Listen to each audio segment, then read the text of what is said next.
আজকে যে হোমিওপ্যাথি সম্বন্ধে আলোচনা করবো সেটা হচ্ছে কি হায়োক্সিয়া মাছ। আপনারা কোন লক্ষণের উপর ভিত্তি করে ব্যবহার করবেন? যদি দেখেন যে কাশি শুইলে বৃদ্ধি, উঠে বসলে উপশম, বালিশে মাথা দিলেই কাশির বৃদ্ধি হয় কিন্তু উঠে বসলে তার উপশম হয়।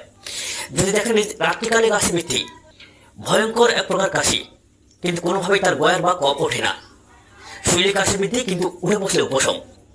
যদি অল্প বিস্তর আলজি পাড়া থাকে, এইরকম ভয়ঙ্কর কাশির ক্ষেত্রে হালসা মাছ 30 সকাল দুপুর সন্ধ্যা 1-2 ফোঁটা করে ব্যবহার করবেন, দারুণভাবে কাজ পাবেন।